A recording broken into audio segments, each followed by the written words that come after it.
Okay, we're going to go ahead and get started with today's webinar. Welcome everybody again. My name is Mark Fonville. I'm the president of Covenant Wealth Advisors and wealth manager here at the firm. And we welcome you to the live event. We've got a lot of folks on the call today. We've got a lot of clients, a lot of folks on our newsletter. And so thank you for taking time out of your day. It's 11 a.m. Eastern, and we've got folks all the way on the West Coast at 8 a.m. Pacific time. So thanks a lot. We're going to run through the webinar in an hour or less, and this webinar is being recorded. We will attempt to send that out to anyone who registered for the webinar sometime this week, hopefully, is the goal. And then you can review some of the content, assuming we can, it works out well and we get it through compliance as well. This webinar today is going to be taking a look at a couple of different areas as it relates to investing and particularly investing toward retirement. And so let's take a look at the agenda here. Number one, we want to take a look at the philosophy that we follow here at Covenant Wealth Advisors in how we invest for retirement. So we're big believers in education and communicating, and I've always felt that investors who are armed with trustworthy information on investing creates confidence, and that confidence creates discipline, and it's discipline that's really required to enjoy a successful investment experience for many years, and it takes many years for an investment experience to sometimes pan out over the long haul. So that means that if you're a short-term investor, less than 5 years, you probably shouldn't be investing at least in stocks in the first place, but that's a whole nother matter. So we're going to address how to invest for retirement. Secondly is how did markets perform in the second quarter of 2020? It has been a wild ride. I think probably all of you are listening in from your home. I'm in my office here in Richmond, but the office is pretty much a desolate place right now, and it was a good way for me to get away from the kids for a little bit out of our home in Richmond. The third thing we want to look at is the impact of diversification. So we always hear in investing, you should be diversified, but what does that really mean? What should you expect with a diversified portfolio? There are good things and not so good things when you're diversified, and we're going to walk through that a little bit so you get an understanding what that means. And then the next thing we want to look at is what can history teach us about investing? So we've got data going back to the 1920s, and some data goes back even further. So what does that data really tell us, and what can we glean from that and to help us going forward? And then finally, some of you have been asking, what's the impact of election years on stock markets? I think a lot of times we get near election years, and one side of the political spectrum, or both sides, are probably equally nervous, and so we want to shed some light on that. Hopefully that'll be a good overview for all of you, and we'll whip through it, try to removing jargon from the conversation as well. So to start when it comes to investing for retirement, investing should always start with a plan. And if you're a client of Covenant, you know that we always talk about planning. Investing in a vacuum without a plan is like going on a trip without the destination, right? And it's really important that you have a written bullet points and written action items for the current year and going forward over the next decade or so. So what does that mean? Well, the photo here is, if you think of a plan from the most basic level, or a blueprint, if you were to build your own home, you wouldn't just start laying bricks randomly or have a hunch on how that home should be built. You'd hire an architect, and you'd put a plan together, and you'd put your minds together on, okay, what does that blueprint really need to look at? What opportunities are there in terms of building the home? What obstacles, what red flags? And you start to design a plan that makes sense for you, right? And what you want is going to be different than what your neighbors or friends would want.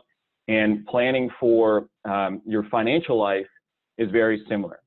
The important thing about having a plan is that it incorporates everything as it relates to your finances. It shouldn't just tackle one single account or one investment or one goal. And the reason is that everything in your financial life connects with each other. So your decisions on how much income you need in retirement impacts your tax situation. Your tax situation impacts the returns on your investment.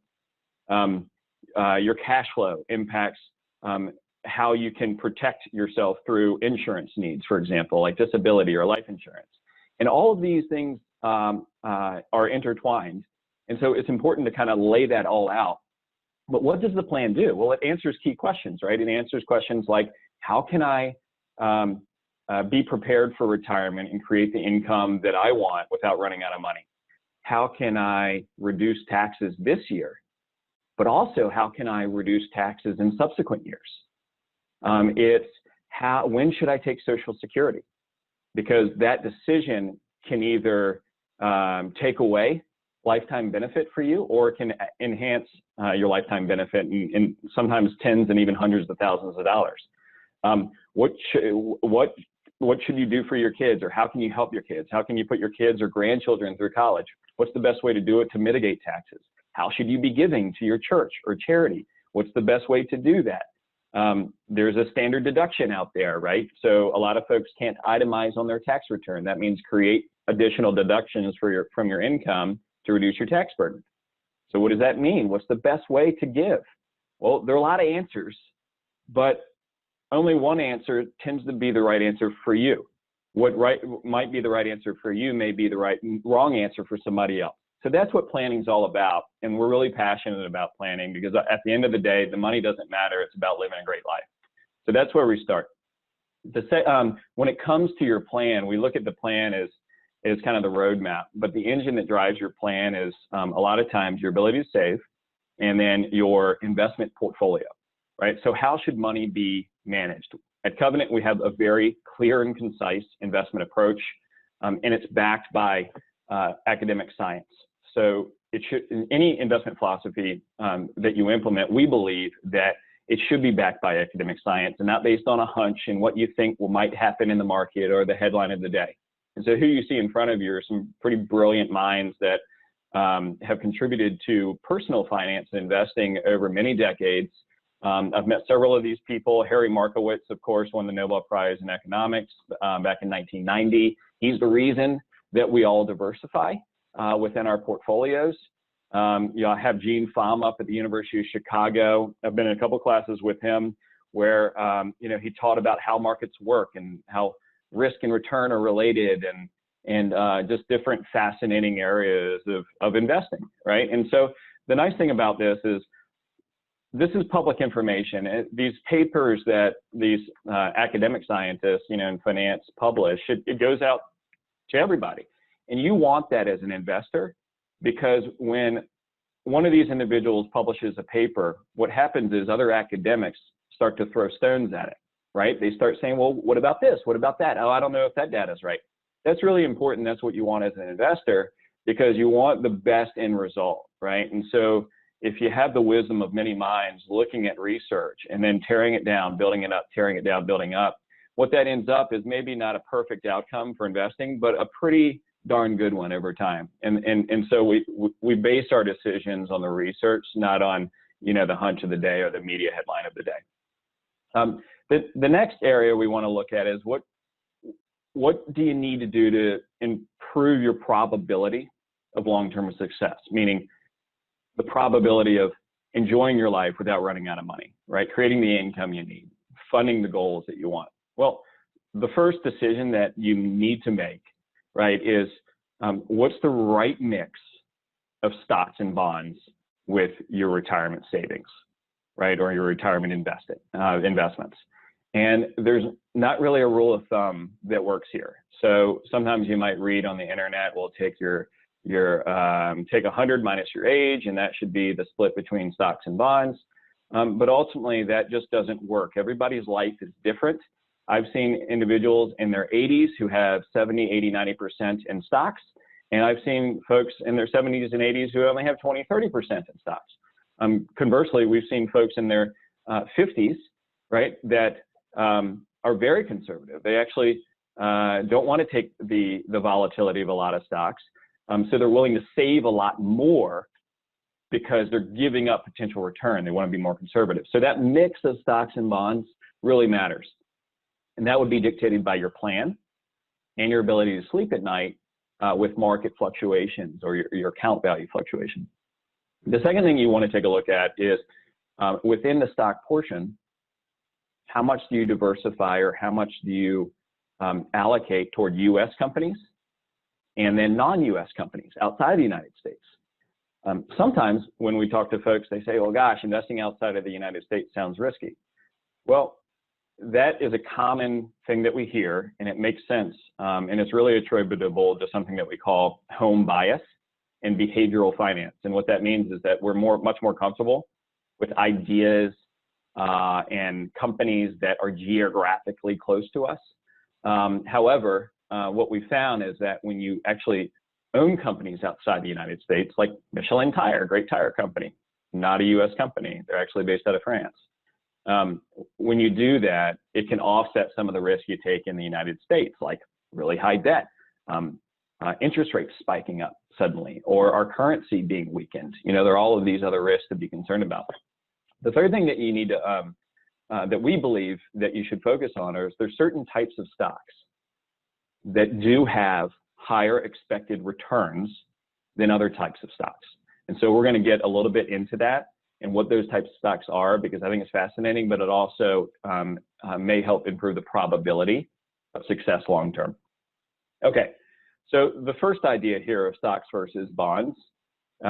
This chart probably tells much of the story about investing, and what you see is the growth of a dollar since 1927 all the way through the end of 2019. Okay, and the red line is investing in the market of U.S. stocks. Okay, and as you can see, $1 invested grows to $6,884 over time. That's a pretty handsome sum over a pretty long time frame. These other lines here, this light blue, that's 1 month treasury bills, hypothetically the safest investment you could have. You know, the United States government guarantees payment on those bills. That $1, you'll notice the line is a lot smoother. It doesn't have the ups and downs as the market, but you have a lot less money at then. So it only grew to $20 versus the $6,884 in the U.S. market. And keep in mind, these are just indexes. They don't include expenses or fees. It's just trying to give you a historical example here. So what's fascinating about this is a couple of things. Number one, stocks grow over the long term. Historically, they've shown to grow money faster. That's important in retirement, leading up to retirement, because the cost of goods rises. And so you need to keep up with that rising cost of new cars and food and clothing and all the things that we buy. The other thing is that while bonds here look relatively safer over the long haul, in a way they're not safer because they don't grow money as fast. And what you want in a portfolio is you want a mixture of these stocks and bonds, because sometimes when stocks are down, you still need to pull income from your portfolio. So you want to pull something that may not be down at that time. And so that's where bonds come into play. It kind of acts as the life raft for the portfolio. None of this is guaranteed, of course, but history has shown, right, that markets work over the long haul. And $1 invested in this index, this market, never went to zero and never lost money, right? And it grew over the long haul, but yet people lose money all the time in the market. It's usually not a market issue, it's a people issue. And it has to do with behavior of getting in and out of the market, getting nervous, selling at the high, buying at the high, selling at the low because you're nervous. And so we want to try to avoid that by having structure to our process. So that's stocks versus bonds. The second is, I had mentioned, you want to have ownership, typically in a diversified portfolio, in U.S. companies and non-U.S.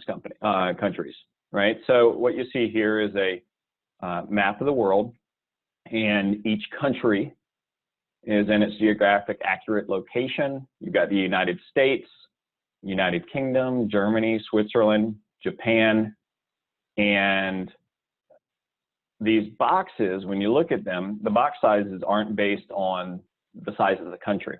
They're actually based on the size of the country's stock market. So for example, the United States, as of the end of 2009, represented over half of the world's total value of stocks or publicly traded companies. That's pretty substantial, but only 54%, right? So that means 46% of investment value in publicly traded companies is outside of the United States. Japan's represents 7%, China 6%, which is just double than our northern neighbors in Canada at 3%.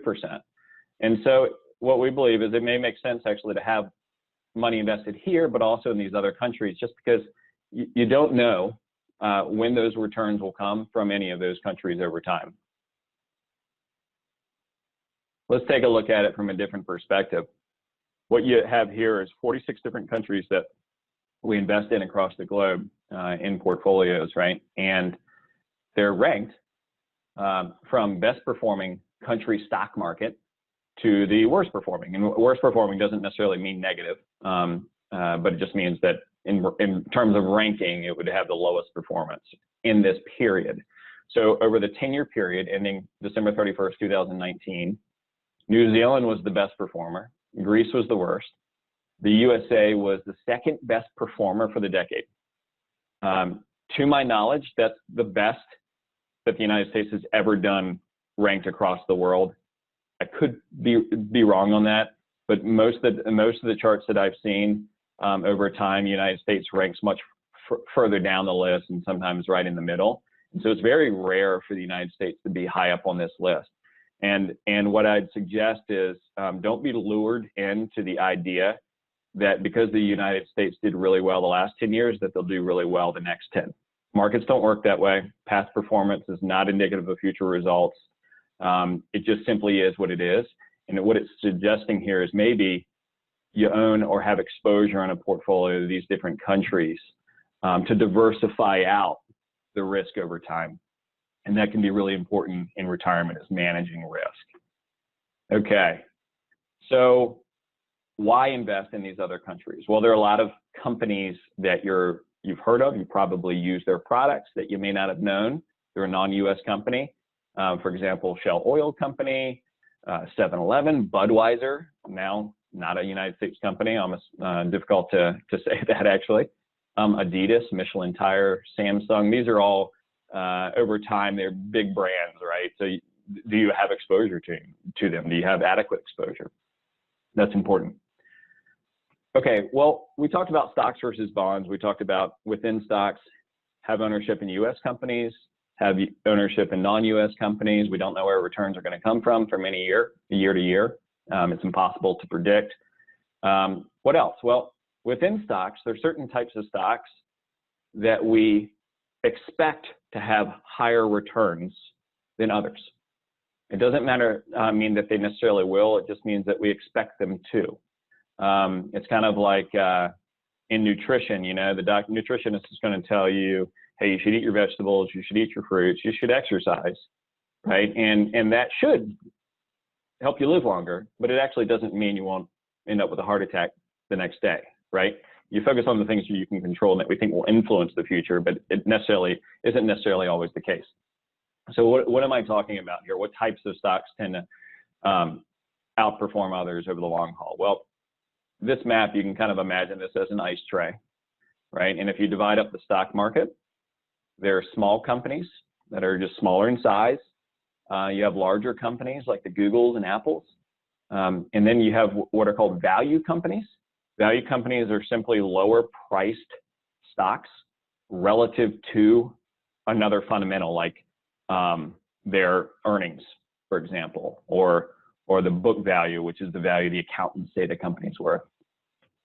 And then growth companies are a little bit counterintuitive, but growth companies are higher priced stocks relative to their income, again, or their book value. So what is important about all this? Well, number one, small companies and these value companies, they tend to be a little bit more volatile than these large companies and these growth companies. But what we do know about investing is that risk and return are related. So if you're diversified, what we've seen historically is that Stocks tend to outperform bonds. Stocks are riskier than bonds. They should. We would expect them to outperform. They don't always outperform, but we would expect them to. We find that small companies have historically tended to outperform large companies in most time frames, and not all. We just finished a 10-year time frame where they did not. And value companies tend to outperform growth companies. Again, we've seen that happen historically. It doesn't always happen, and actually it didn't happen over the last 10 years.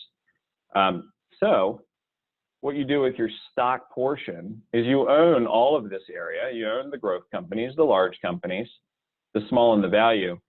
And what we suggest is it may make sense to tilt your portfolio, the stock portion, towards smaller companies and value companies. Again, you have heavier weight ownership here. You just tilt a little bit towards the small and value. And the reason is that that can improve expected returns going forward. No absolute outcome, once again, but improving the probability of success.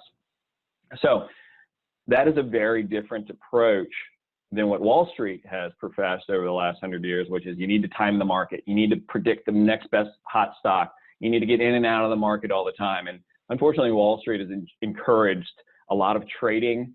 And unfortunately, a lot of people have lost money because of it, right? That incurs taxes, excess costs. Moreover, science has shown that very few people, if anyone, can predict the direction of the stock market outside of luck alone.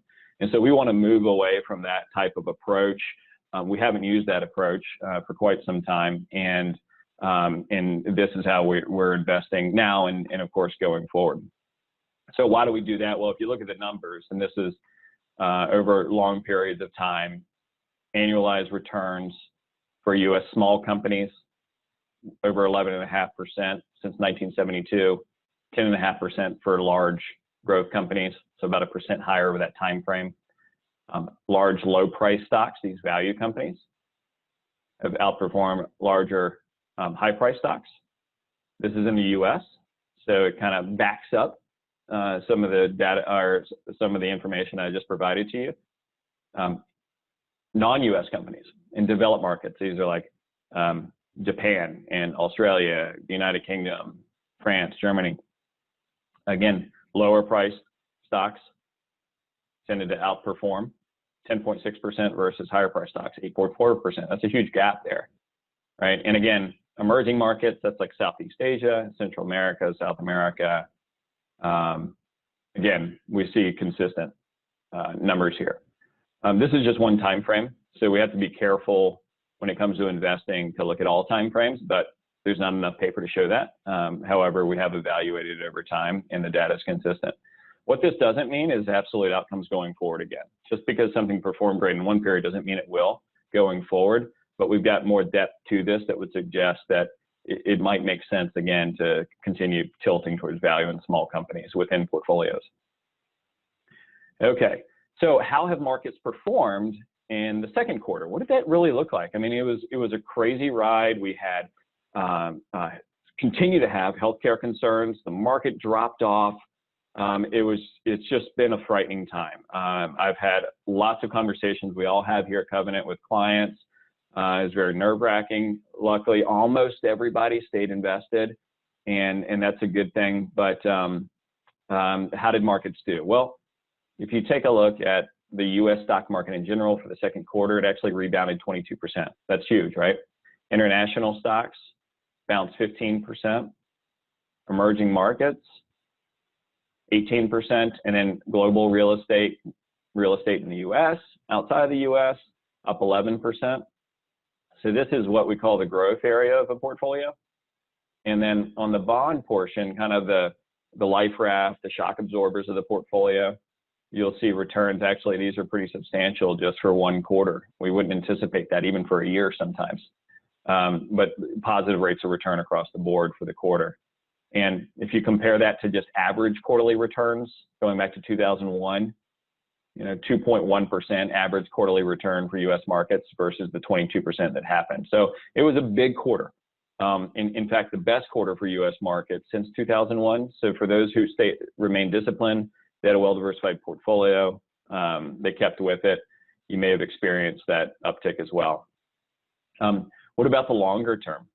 So that was just one quarter. We encourage investors not to focus on the short term. It can be a mistake. It can kind of drive you insane at times. So you want to stretch out periods and have a long-term view. So over the 1 year, again, not still short term, but if you look at U.S. stocks have done well, internationals been down, global real estate was down, bonds have done really well. So again, good reason to diversify for many investors in bonds as well. Over the 5 years, positive rates of return. Over the 10 years, positive rates of return. One thing you might notice in this is, gosh, well, U.S. stocks have, again, and I've stressed this earlier, have done really well relative to international. Maybe we should have all of our money in U.S. stocks. And I'd suggest that that could be a mistake when it comes to investing, but also investing for retirement. And I'll share with you why here in a moment. Okay, so if we take a step back over the past 12 months, what did this picture look like? This index, this is the all world country index. We looking at this because we do diversify heavily for clients at our firm across the US and other countries. So here we are riding along. Here are media headlines trying to scare everybody or create fear and greed along the way. You know, there's always a reason in the newspaper to either buy or sell. They're never going to come to you and say, hey, just stick with your portfolio for the long term. And so you get here finally in January, it looks like, headlines is new virus discovered by Chinese scientists investigating pneumonia outbreak. What do you do? I mean, looking back, it seems obvious, but it wasn't so obvious at the time. And the reason we know that is because markets actually continued on an upward trend for a little while, right? And it was only until March really that that markets started to dive when we had a lot more information available. But by the time that information was available, you know, it's too late. It's already built into the prices of stocks. So we had this huge sell-off. You may not have wanted to look at your statements to it, whether you invest with us or whomever, because portfolios declined. You know, we're encouraging folks to invest, but you're still reading headlines. I mean, to stay invested, but you're still looking at headlines and you're saying, gosh, oil prices collapse after Saudi pledged to boost output. You read here, record rise in unemployment claims, halts historic run of job growth. What do? You're reading these headlines that come from seemingly trustworthy sources, maybe not so trustworthy, depending upon your perspective or the paper. But what do you do? And again, if we look back, of course, we've seen a rebound in world markets over that time frame. So again, staying invested has appeared to work at least over this time frame. What if we back out even further? I couldn't find data for the all world country index. So I went back to the S&P 500, which is basically, it's just the top 500 largest companies in the US and an index to reflect the price movement of those companies. And so this is very interesting for a number of reasons. Number one, if we go back to 1995, look how the market acted over that time frame. We went from here to here, and then in 2000, the market remained pretty much flat for a decade. In other words, had you invested in the S&P starting in 2000, you would have actually had a negative return for 10 years. That's in the US. So if you had had your portfolio fully invested in the S&P 500 during that time frame and you'd retired, you know, that would have been a tough pill to swallow. And it's possible you could have run out of money, being that you didn't have any growth in the portfolio. And then, of course, markets rebound, and here we are. This data is as of July 13th. Excuse me.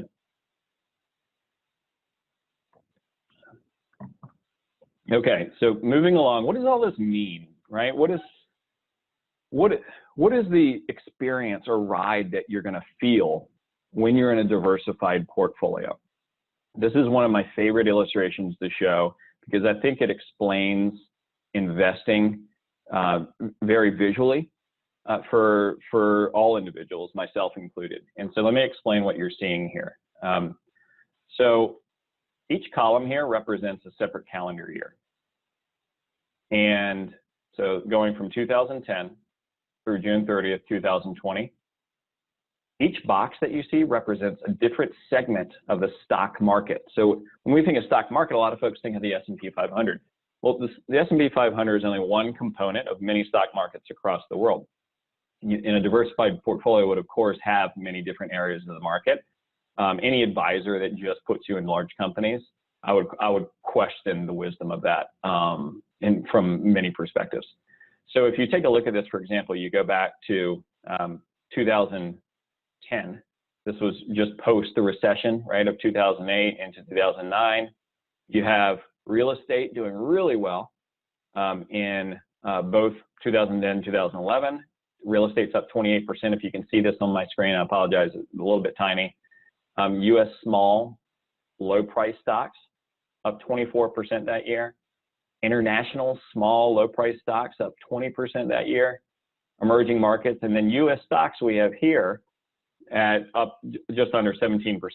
These are representing indexes, by the way. There are no expenses in here. It's just to help you get a feel for how different markets performed in this hypothetical situation. So just keep that in mind. International stocks down here, and then the green boxes, that's your safer investments, right? Not guaranteed, but those are your bonds or fixed income. And you'll notice that they flip-flop from best performer to worst performer pretty often. That's kind of the nature of them. But you'll also notice that in years where the market's negative, they actually do quite well. So for example, in 2018, bonds were the best performer. They were positive, but many other markets were negative for that year. So the interesting thing here is 2010 to 2020. Here's the average return, annualized return for each segment of the market. U.S. stocks have done the best in the last decade, just under 12%. The white box, that's a mix of all of these different segments of the stock market. It's a hypothetical portfolio of 60% stocks and 40% bonds. So we inserted that in here so you can see that the only thing consistent on this chart is completely random, right? But the only thing consistent is that the white box is always somewhere in the middle. And that's by design. That's a diversified portfolio. That's the experience that we want for investors, right? Is you don't want it many ups and downs, right? You just kind of want a little bit smoother ride. Obviously, there's diversification. It doesn't guarantee against loss. But historically, it's shown that it's reduced the downside when markets decline. So the diversified portfolio ends up just over 5% in this hypothetical situation. That's a lot less than all U.S. stocks. So what's the problem with that? Well, the worst part is that in a diversified portfolio, it can be hard to stick with it, particularly when you look at U.S. stocks and you see on the television and you're reading the paper, gosh, I should have been in this area of the market, right? When you're going and you're seeing a diversified portfolio that is just not performing as well, although if you have a financial plan in place, it's probably performing within the parameters of the plan, the return expectations you actually need versus what we want. So that's interesting.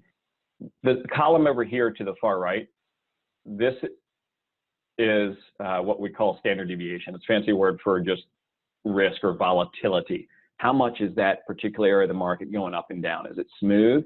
Is it really volatile? And we look at that on a number scale. So a standard deviation of 20, for example, would be very high volatility.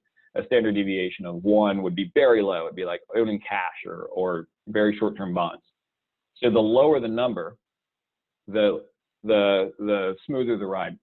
You'll notice that the diversified portfolio has been considerably less risk over that time frame than just 100% stocks. And so that's by design. You want that.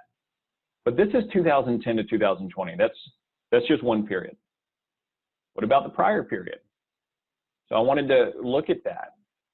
And so we ran from 2000 to 2009. What changed? Well, number one, the diversified portfolio here is still right in the middle, right along the way. The in return is almost the exact same. It's 5.62% versus 5.29. Really incredible. The diversified portfolio is similar. But what stuck out to me in this is U.S. stocks were toward the bottom half of these charts for the most part. In many years, underperforming the diversified portfolio. And in fact, when you look at the period, U.S. stocks had a negative return for that 10-year time frame. So imagine you're an investor, you're invested in 100% stocks, S&P 500 or the U.S. broad market. You go 10 years and now your portfolio is down. What are you thinking? Are you thinking, gosh, People told me long-term I should invest, and I didn't get the returns that I wanted. So do you pile all your money into the U.S. stock market at that point and say, you know what, it's done awful for 10 years. I know it's going to do great going for the next 10 years. Most people weren't thinking that at the time. They were questioning whether or not U.S. markets were going to rebound ever again, right? The important thing here is the diversified portfolio kept on chugging along because you had exposure to other areas of the market. And that's what you want, right? You want exposure to all these different markets, regardless of where those returns come from over time. So what about the entire time frame? Well, we took a look at that too. So what's interesting, again, U.S. stocks over the whole time frame, 20 plus years, just less than 6%, about 5.9% here. The diversified portfolio, just barely less than that, 5.44%, with substantially lower risk here. 18% standard deviation or volatility level, right? Drop down to 11. And that's really what we want to see, right? That's what diversification is about. That's the good, bad, and ugly of it. Sometimes it feels really good. Sometimes it feels awful. Sometimes you say, gosh, I'm not doing this anymore. I'm just going to go invest in Apple stock because it's the best performer. Our suggestion is that that's a mistake. Over the long term, you should stay diversified, have your total plan focused on the right mix, not just one account. So what does this do in retirement? Well, let's say you save, then you retire, right? And let's assume you retired in January 1st of 2000. What's the impact on a portfolio? Well, we took a look at that too, right? So here's again, a hypothetical scenario.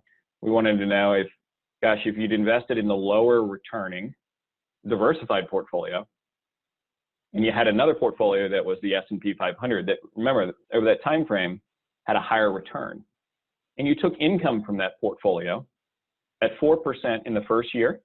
So if you had $1 million, which it starts with, that's $40,000 in year one you pulled from the portfolio for income, and then you grow that $40,000 each year at the rate of inflation. Where does your money end up? I think the fascinating thing here is that the higher returning portfolio ends up with less than half the money that it started with, almost runs out, and the diversified portfolio is actually higher than where it started, even though the returns were lower. And that's an aha moment, or it should be for many, many of you. When I used to consult financial advisors, I would walk them through this. And it's eye-opening because most people don't think that a lower returning portfolio could actually produce a better outcome for retirement. But indeed, we see that it does in this period. And so the reason is because this mix of stocks and bonds has a smoother ride, right? It's not as risky. And so because of that, when you're pulling money out, it has a major impact in this return time frame. And that's why we want to diversify. Okay, moving along here, let me check out the time. We got 11:40, so about 20 minutes left. What can history teach us about markets? Well, we took a little lesson, but I want to take a different viewpoint or a different perspective because if you kind of know, again, how much markets can decline and how normal it is for decline, I think it may help you become a more confident investor, like I said before. Okay, so what we're looking at here, this is updated through the July 14th, 2020, so just the other day, yesterday, actually. This is the number of 5% pullbacks in the S&P 500 experienced by investors every year going back to 1980, okay? So this is how many times the market actually pulled back 5% or more in each calendar year. Here we are in 2020, we've experienced 10 5% pullbacks. You might remember the chart towards the beginning of the presentation where it seemed like it was really volatile when we've done the rebound since March, right? Well, that volatility has certainly been felt and we've seen it, and we've had about 10 pullbacks. But look, compared to other years, is this out of the ordinary? Well, so far it doesn't appear to be that far out of the ordinary. It doesn't set any precedent. For example, 2011, there were 10 pullbacks. You go back 2009, there were 11. 2008, there were 24 5% pullbacks. There's 14 here, 11. So there are a lot of calendar years just going back to 1980 where there are 5% pullbacks or more. So it's easy. I mean, sometimes I can't even remember what I ate for lunch the night before or last week, much less what markets did, in prior years. So it's important to look at this to know that, gosh, the ups and downs of the market may not be that different than what we have experienced. The reason for it's always going to be different, but that those ups and downs are pretty normal. How far down can markets be pulled, right, in a portfolio of stocks? And by the way, we have very few clients where they're 100% invested in stocks. Most of them have a nice mix of stocks and bonds, but because the S&P talks about, or the media talks about the S&P 500 or global stocks, we wanted to take a look at that. So again, this is the All Country World Index here. What you're seeing is each calendar year, the return for each year for that index, which doesn't include fees or expenses, and then ultimately where it ended. So for example, 2019, the All World Country Index was up 24%. The red dots indicate how much the market actually declined, how much the drawdown was for that individual year, the intra-year decline. So you had to experience some pretty substantial declines in order to end up with positive performance for that year. So if we go back, for example, 2008, the market actually dropped 53% at its worst point, and then finished the year still highly negative at -44, but it had rebounded. This year, of course, we pulled back 34%, and we've rebounded substantially. So again, I think the point here is if you follow these red dots, it's very normal for markets to pull back. But as we've shown historically, that markets go up and down in the short term. They have historically gone up over the long term. Again, no guarantee of the future, but just perspective for you. Okay, what about what we call bull and bear markets, right? A bull market when stocks are going up, bear markets when stocks drop 20% or more. So what's common, what's normal? We go all the way back to prior to 1960s here, and you'll notice that the length of these bull markets when stocks are going up tends to be a lot longer over time than the period where stocks are going down. I think the issue is that most people end up making investment mistakes in these periods, right, of markets dropping, or in these periods of market euphoria. So you get the markets dropping, you're fearful, you want to get out, you make decisions, gosh, maybe we should become more conservative in what we own. Those types of thoughts, I think, go through a lot of investors' minds. On the flip side, when markets are just doing wonderfully well, maybe you got out and you sit on the sidelines and you say to yourself, I'm not going to get back in the market until I feel good about things. Well, you feel good here, maybe here at the peak, and then of course, that's at the high, and you repeat again. So very normal what we've seen. We have seen longer duration of bull markets, which has been interesting than in years past, but for the most part, that gives you a little perspective there. Okay, kind of wrapping up towards the finish line here. Stock markets in election years. We get this question pretty often, or what do markets do during election years? What does the volatility look like? Who usually wins, Republicans, Democrats? And so we'll take a look at two perspectives here. So for all years since 1933, the S&P 500 average return for non-election years was almost 15%, 14.9%. Presidential election years average about 10.5%. So positive return, but a little bit lower than the average non-election years. Maybe a sense of fear, contagion in the market. Maybe some people kind of pull back. Not sure, but still positive. And then we looked at it differently here on the right. Just remove 2002, 2008, because those were recessions anyways, deep recessions that negatively impacted the markets. So we said, well, was it really the election year that impacted, or really the recession that we were in? So if you remove those years, again, you see that non-election years were nicely positive, and then the presidential election years a little bit higher at 12.1% when you remove 2002 and 2008. So just different ways to look at the data. So positive. All right, the big question, and I'm always encouraged not to discuss politics, and when we're communicating to really anybody for that matter. But this information is pretty interesting, I think.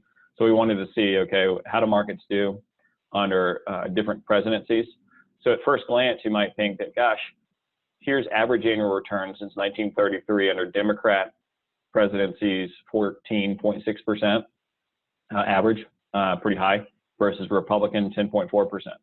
That's a pretty big gap, right? However, a lot of folks would argue, well, when a president takes office, there's a lag time where the new president in office, their policies don't even get enacted until a year later. So usually the president comes out, their policies are at least felt for another year going forward in the subsequent year. So when you account for lag, which a lot of experts say you should, what you end up with is almost identical average returns regardless of who's in office. So I don't know if that disappoints or makes you feel better, or whichever side you are, but just some perspective. So maybe all kind of the worry that we have, the contagion we have in any election year doesn't seem to be really too backed by the research or the facts of how markets have behaved during those timeframes. So with that being said, we're going to kind of wrap it up here. So what are some of the points, and then I'll open it up for some questions. Number one, it's important to stick to an investment philosophy grounded in science and reason. There is always going to be a reason to abandon what has worked for long term. And I'm not saying that it will always work, but diversification is kind of, it's one of those things where it just tends to make sense. So make sure you understand how you're being invested and stick to it. The second thing is, as part of this, have a plan in place, right? Make sure you know what are the action items you need to take. I mean, behind the scenes at Covenant, we have literally hundreds and hundreds of checklist items that we go through for clients behind the scenes in the areas of tax, insurance, 401ks, employer benefits, healthcare, you name it, we've got checklists for it. And there are a lot of things that can be missed, so having a plan can help with that. The second thing is that diversification will never result in the best returns, right? By definition, it can't, because it's a combination of all areas of the market. So when you combine all these different returns of different markets, you can never be the best performer ever. It's just mathematically impossible, right? However, it may produce optimal outcomes. As we saw, right, a diversified portfolio over the time frame we looked at in that hypothetical showed a pretty good outcome when you're taking income in retirement. Number three is that markets have been very volatile. It's felt volatile. Watching the TV in addition to coronavirus has been tough, but it's not out of the norm. Certainly coronavirus is, but not the market volatility. Markets have historically recovered from crisis in every crisis we've seen. I'm not saying it's always going to be the case, but I think that if we ever don't recover from crisis, probably the concern is going to be a lot more than your stock portfolio, I would imagine. History has shown us that if you're well diversified, you have the right portfolio, that markets recover. And then finally, election years tend to have little impact on market returns when you look at the long-term average. So hopefully this is helpful. Hopefully it gives you some insights on a lot of things as it relates to retirement and investing and the current day and the quarter that we wrapped up. With that being said, I'm going to kind of show these disclosures here. And then if you have questions, you can go ahead and submit a question into the Zoom bar. There should be a tray, and you should have an icon that says Q&A. If you have any questions, go ahead and submit them. And I'll just wait a minute here to see if we get any that pop up, if I can get this thing working correctly.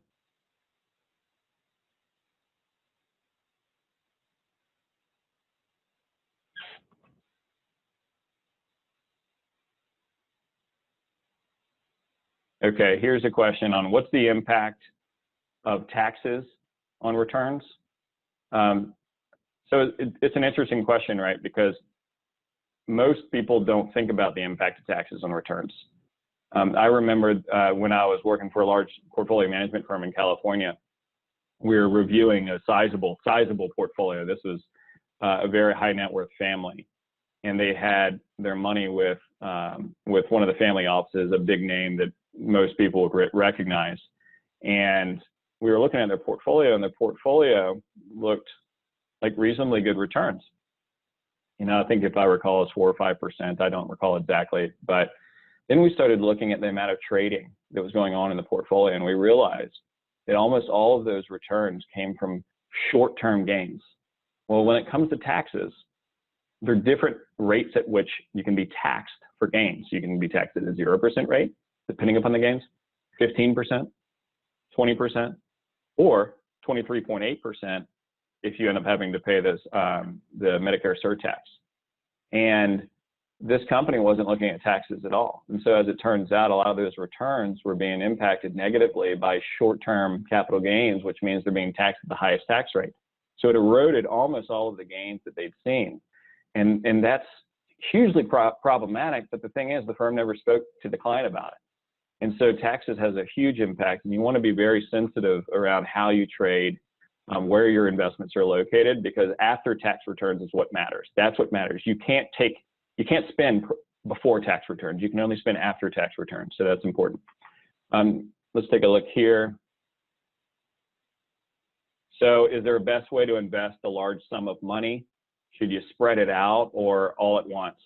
We get this question a lot, and unfortunately, it just depends. So what would it depend on? Well, it could depend on the ability to accomplish your goals with the money in the first place.